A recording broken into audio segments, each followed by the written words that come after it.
ओम नमो भगवते वासुदेवाय। हरे राधे राधे। जय श्री कृष्ण। कार्तिक माह की इल्ली घुनिया की कहानी।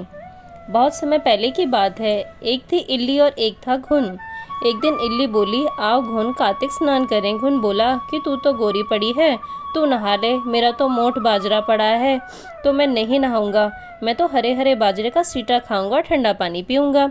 दोनों के बीच हुई इस वार्तालाप के बाद इल्ली तो राजा की लड़की के पल्ले के साथ लगकर चली गई और घुन नहीं नहाया।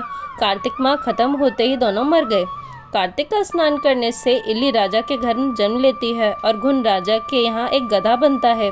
राजा की बेटी बड़ी हुई तो उसके विवाह का दिन आया और वह ससुराल के लिए विदा होने लगी। विदा होने के समय अचानक ही बेटी की बैलगाड़ी रुक गई तो राजा रानी बोले कि यह बैलगाड़ी क्यों रुक गई है? तो बेटी, तुझे जो मांगना है वो मांग ले। लड़की बोली, मुझे गधा चाहिए। यह सुन राजा रानी बोले कि यह क्या मांगा है, कुछ और मांग ले, यह भी कोई मांगने की चीज़ है। लड़की अपनी बात पर अड़ गई और बोली, मुझे तो गधा ही चाहिए। लड़की की बात सुन गधा फुदक फुदक कर भागने लगा और लड़की के साथ वह भी चला गया। महल जाकर लड़की ने उसे नीचे ही सीढ़ी से बांध दिया। एक दिन लड़की सीढ़ी से उतरने लगी तो गधे ने कहा कि ए सुंदरी, मुझे पानी पिला दे।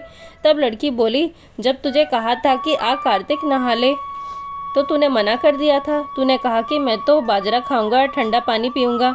लड़की और गधे की वार्तालाप उसकी देवरानी जेठानी सुन रही थी। वह दोनों अपने देवर के पास गईं और बोली कि तुम किस जादूगरनी को ब्याह कर लाए हो? यह तो जानवरों से बात करती है। अपनी भाभियों की बात सुनकर लड़का बोला कि मैं जब अपने कानों से सुनूंगा और आंखों से देखूंगा तभी मानूंगा। अगले दिन वह सीढ़ी पर छिपकर बैठ गया। उसकी पत्नी आई और गधे ने फिर उससे वही बात कही, जिस पर रानी ने फिर वही जवाब दिया। यह सब देख वह राजा तलवार निकालकर सामने आ गया और बोला कि तुम जानवरों से कैसे बात कर सकती हो?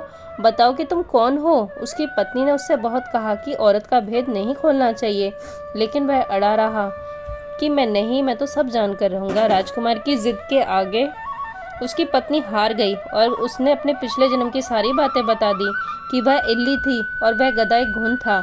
इससे मैंने कार्तिक नहाने की बात कही लेकिन इसने मना कर दिया था, जिसके परिणाम स्वरूप वह इस जन्म में गधा बन गया और मैं राजा के पल्ले लगकर नहाई तो मैं राजकुमारी के रूप में पैदा हुई।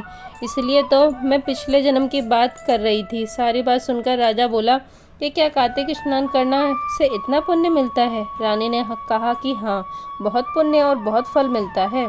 अपनी पत्नी की सारी बातें सुन राजकुमार ने कहा, यदि कार्तिक स्नान का इतना महत्व है तो हम दोनों जोड़े से कार्तिक स्नान करेंगे और दान पुण्य भी करेंगे ताकि आने वाले समय में हम सुखपूर्वक रह सकें। दोनों ने जब जोड़े से स्नान किया तो उनके पास काफ़ी सारा धन हुआ। इस कहानी के बाद सभी को कहना चाहिए कि हे कार्तिक महाराज, जैसा आपने इल्ली को फल दिया वैसा ही हम सबको देना, लेकिन घुन जैसा फल किसी को मत देना। ओम नमो भगवते वासुदेवाय। हरे राधे राधे। जय श्री कृष्ण।